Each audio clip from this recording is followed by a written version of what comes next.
Now it's over. Let's come out and say it. The Rings of Power was a stinker.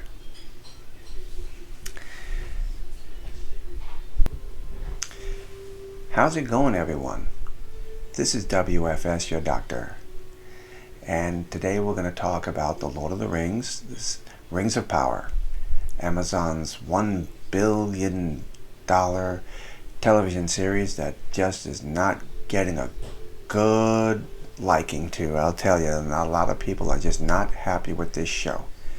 But before I continue with the article, I just thought you ought to know that in no way, shape, or form am I a Tolkien expert. I have never read any of the Lord of the Ring books. I have all 6 of the movies, the Lord of the Ring trilogy and the Hobbit trilogy, and I have seen the 70s animated films. But beyond that, with the exception of stuff I've learned on YouTube, that is the extent of my experience. And honestly, if you want to get some real good information about the Lord of the Rings, you should check out this YouTube channel called Nerd of the Rings. Very informative. I actually got a lot of good information out of that channel, and I think that's one you would enjoy too. But let's get into the article. The article is from The Guardian. The world's most expensive show, which looked like an episode of Hollyoaks and only with woeful acting, was so inept that every episode left you sneering. Oh my God. When The Lord of the Rings, The Rings of Power, debuted at the same time as House of the Dragon, most noise was made about which show would attract more eyeballs. According to Nielsen, it was a conclusive victory for Tolkien, with the Rings of Power viewers watching the first 2 episodes at about 1.25 billion minutes compared to the House of the Dragon's 741 million minutes. But over the weeks, something strange happened. House of the Dragon has sucked up the spotlight. It has attracted tweets, theories, memes, discussions, all on rolling boil since the first episode. Meanwhile, if the Rings of Power has been seen anywhere, it's only been in places paid for by Amazon. There are billboards and adverts and special Amazon packaging tape adorned with the show's logo. But in terms of spontaneous organic excitement, it's been a wilderness. Why? Well, now the first season is finally over. There is one clear answer. The Lord of the Rings, The Rings of Power, isn't very good.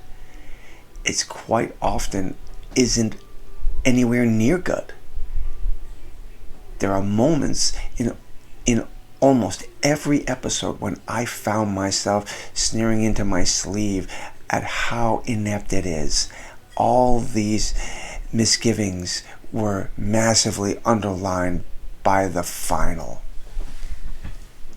It's been a slow ride, people.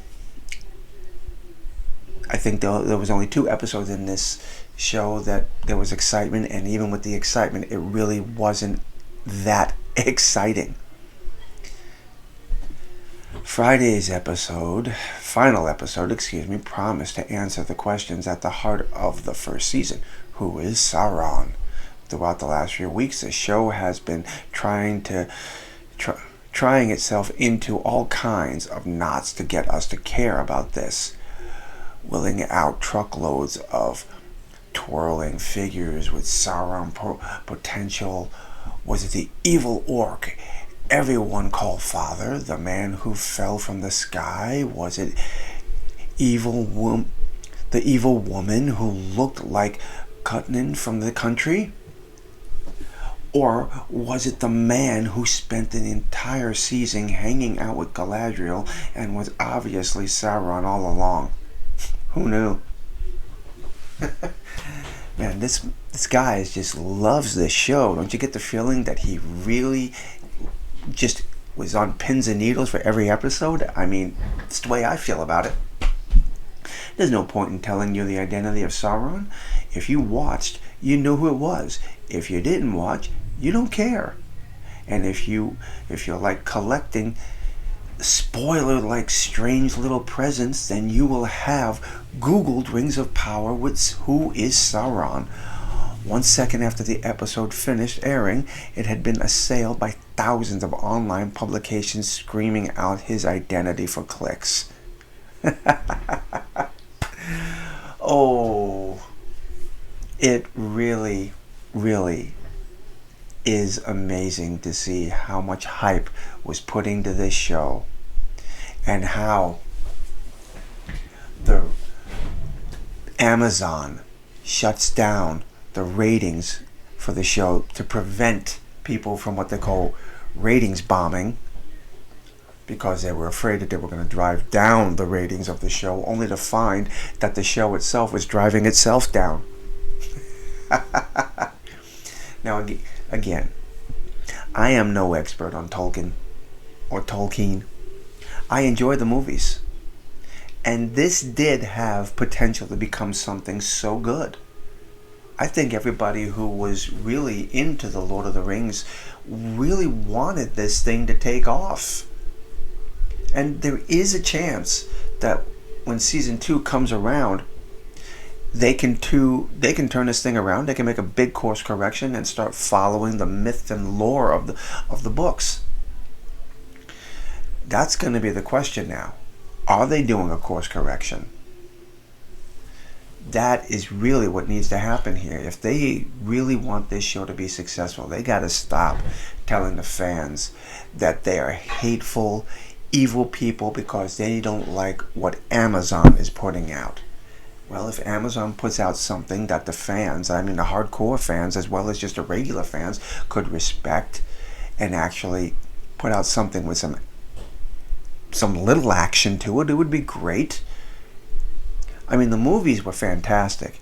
You had, within 2 hours of the first show, the first movie, The Lord of the Rings, you knew who your good guys were. You knew who the bad guys were. You knew what the plot was, and you knew of the trials and tribulations that they were going to have to go through to get this nightmare ring destroyed. Well, there is no point... Oh, I'm sorry, I read that. My point is this. Good television cannot function on who shot Phil Mitchell. Cliffhangers alone. Yes, that might be the destination, but the journey also has to be enjoyable as well. I think I said that. And in terms of both plot and presentation, the Rings of Power simply hasn't cut the mustard. I don't think I need to read any further. This article pretty much feels the way that a lot of people have since the get-go. It's not entertaining. It's slow. And again, going back to the fans, a lot of them who are hardcore Tolkien fans just do not feel that this is respectful at all.